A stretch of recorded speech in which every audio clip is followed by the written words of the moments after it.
Hello everyone, my self Pankaj, government college Chhachhrauli, history department. आज का हमारा मुख्य विषय है महाजनपद राज्य। छठी शताब्दी ईसा पूर्व में उत्तर भारत बड़े बड़े राज्यों में विभाजित हो जाता है। इन राज्यों को उस समय महाजनपद कहा जाता था। इन महाजनपदों में दो प्रकार की राज व्यवस्था स्थापित थी। कुछ में राजतंत्रीय सरकारें स्थापित थी और कुछ में तो गणतंत्रीय सरकारें भी चलती थी। इन 16 महाजनपदों में उस समय में मगध, कौशल, वत्स, अवंती नामक राज्य शेष राज्यों से अधिक शक्तिशाली थे और ये शक्तिशाली राज्य इन दुर्बल राज्यों पर अधिकार करने का प्रयत्न करते थे और जिस वजह से इन जनपदों में आपस में लड़ाइयाँ भी चलती थी। और 5वीं शताब्दी ईसा पूर्व में मगध साम्राज्य एक शक्तिशाली साम्राज्य में परिवर्तित होता है।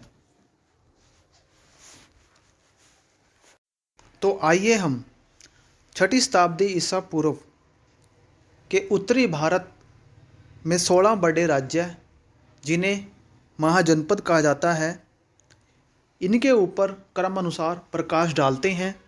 सबसे पहला है अंग। अंग मगध के पश्चिम में स्थित था। इस राज्य में वर्तमान भागलपुर, मुंगेर के क्षेत्र शामिल थे। इस राज्य की राजधानी का नाम चंपानगरी था, जिसे मालिनी भी कहा जाता था। यह शहर अपने व्यापार के लिए प्रसिद्ध था। इस राज्य का मगध के साथ लंबे समय तक संघर्ष चलता रहा था और अंत में अंग राज्य पर मगध राज्य अधिकार कर लेता है। दूसरा महाजनपद है मगध। मगध उस समय में सर्वाधिक शक्तिशाली महाजनपद था, जिसमें पटना, गया, शाहाबाद के कुछ क्षेत्र शामिल थे। इस राज्य की राजधानी का नाम राजगृह था। मगध राज्य उत्तर की ओर से गंगा नदी, दक्षिणी ओर से विंध्याचल पर्वत, पूर्व की ओर से चंपा और पश्चिम की ओर से सोन नदियों से घिरा हुआ था। इस राज्य की बाद की राजधानी पाटलिपुत्र होती है। बिंबिसार और अजातशत्रु इस राज्य के दो सर्वाधिक विख्यात शासकों में एक से। उनके शासनकाल में मगध राज्य बहुत विकास करता है। तीसरा राज्य है मल्ला या मल। मल एक गणतंत्रीय राज्य था जिसकी दो राजधानियां थी, कुशीनगर और पावा। मल लोग क्षत्रिय थे और वीर भी थे। अपने राज्य की सुरक्षा के लिए मल्लों ने लिच्छवियों से भी मैत्रीपूर्ण संबंध बनाए। महावीर स्वामी जी ने पावा और महात्मा बुद्ध ने कुशीनगर में निर्वाण प्राप्त किया था। अगला महाजनपद है वज्जी। वज्जी अथवा वृज्जी में आधुनिक मुजफ्फरनगर शामिल था। यह एक गणराज्य था जिसमें 8 कबीले शामिल थे। ये कबीले थे लिच्छवी, विदेह और वज्जी प्रमुख थे। इस राज्य की राजधानी का नाम वैशाली था। यह शहर धनवान लोगों, ऊंचे भवनों, अपनी खूबसूरती के लिए विख्यात था। अगला महाजनपद है कौशल।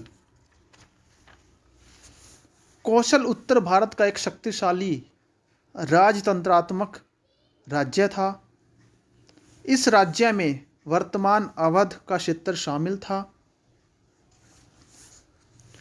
अयोध्या और कपिलवस्तु इस राज्य के दो प्रमुख नगर थे। अयोध्या भगवान राम के जन्म स्थान और कपिलवस्तु महात्मा बुद्ध के जन्म स्थान के लिए विख्यात था। प्रसेनजीत कौशल राज्य का सबसे शक्तिशाली शासक था। उसके शासनकाल में इस राज्य ने बहुमुखी विकास किया और इसने बौद्ध धर्म को लोकप्रिय बनाने में भी महत्वपूर्ण योगदान दिया। महाजनपद है काशी।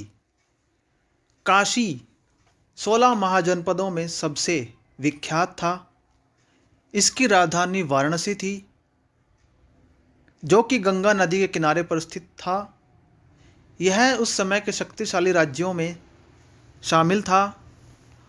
अपने व्यापार के लिए भी यह विख्यात था।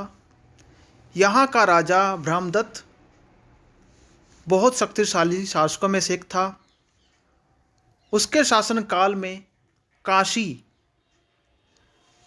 में विकास चरम सीमा पर पहुंच गया था, लेकिन कौशल, अंग और मगध राज्यों के साथ निरंतर लड़ाइयों ने इस राज्य को दुर्बल बना दिया और अंत में कौशल राज्य काशी पर अधिकार कर लेता है।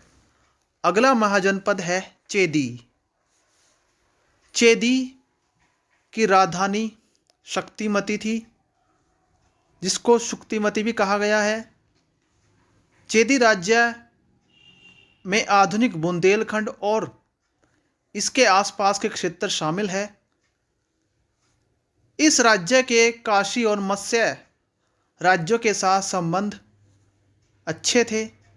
खारवेल के हाथी गुफा शिलालेख से ज्ञात होता है इस वंश की एक शाखा ने कलिंग में भी अपना शासन स्थापित किया था।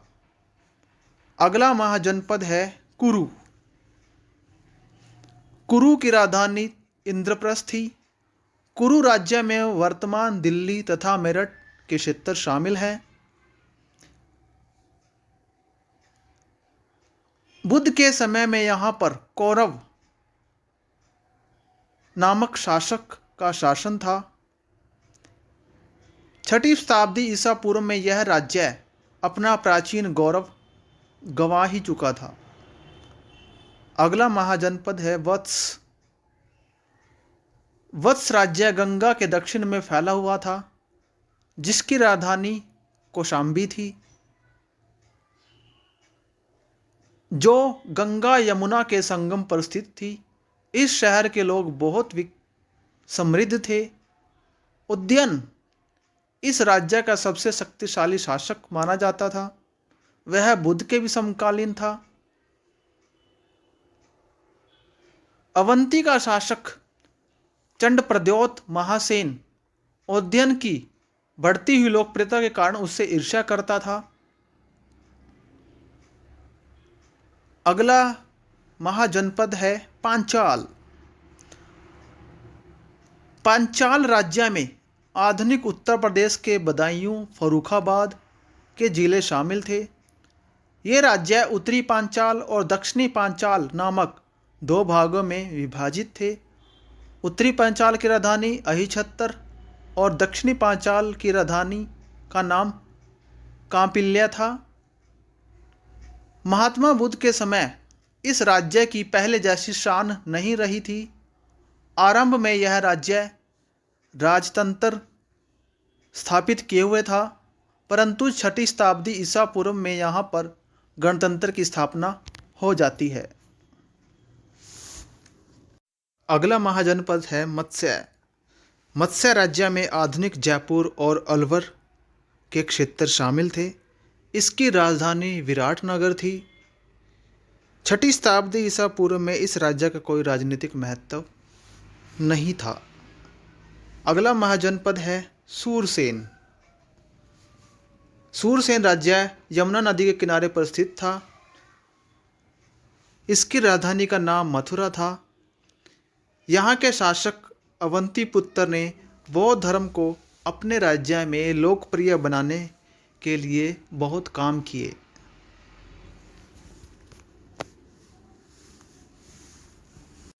अगला राज्य है अवंती। 6ठी शताब्दी ईसा पूर्व में अवंती राज्य शक्तिशाली राज्यों में से एक था। यह राज्य 2 भागों में विभाजित था। उत्तरी अवंती की राजधानी का नाम उज्जैनी तथा दक्षिणी अवंती की राजधानी का नाम महिष्मती था। महात्मा बुद्ध के समय अवंती का शासक चंडप्रद्योत महासेन था। वह बड़ा शक्तिशाली शासक था।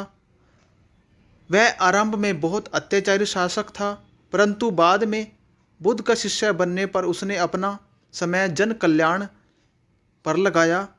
उसके समय में अवंती बौद्ध धर्म का एक विख्यात केंद्र भी बन जाता है। अगला महाजनपद है अश्मक। अश्मक राज्य गोदावरी नदी के तट पर स्थित था। इसकी राजधानी का नाम पोटन या पोतली था। यहाँ के राजा अरुण ने कलिंग पर विजय भी प्राप्त की थी। अगला महाजनपद है कंबोज। भारत के उत्तर पश्चिम में कंबोज का राज्य स्थित था। इसमें राजौरी, हजारा के क्षेत्र शामिल थे। इसकी राजधानी राजौरी थी, जिसको राजपुरा भी कहा जाता है। प्रारंभ में यहाँ प्रजातंत्रीय प्रणाली थी, परंतु बाद में यहाँ गणतंत्रीय शासन की स्थापना होती है। 6ठी शताब्दी ईसा पूर्व में राजनीति के संबंध में कंबोज महाजनपद इतना महत्वपूर्ण नहीं था। 16वां और अंतिम महाजनपद था गांधार। गांधार राज्य में पाकिस्तान के आधुनिक पेशावर और रावलपिंडी के जिले शामिल थे। गांधार की राजधानी तक्षशिला थी, जो उस समय विश्वविद्यालय के रूप में विख्यात थी। यहाँ पर भारत के भिन्न भिन्न राज्यों और विदेशों से भी विद्यार्थी शिक्षा प्राप्त करने आते थे। तक्षशिला एक व्यापारिक केंद्र भी था। 6ठी शताब्दी ईसा पूर्व में यहाँ पर राजा पुरुषाति का शासन था। वह मगध के राजा बिंबिसार का समकालीन था। उसने मगध के दरबार में अपना एक दूत भी भेजा था, जिसका उद्देश्य इन दोनों राज्यों के बीच मित्रता स्थापित करना था। 6ठी शताब्दी ईसा पूर्व के अंत में ईरान के शासक डेरियस प्रथम ने गांधार पर अधिकार करके इसे अपने साम्राज्य में शामिल कर लिया।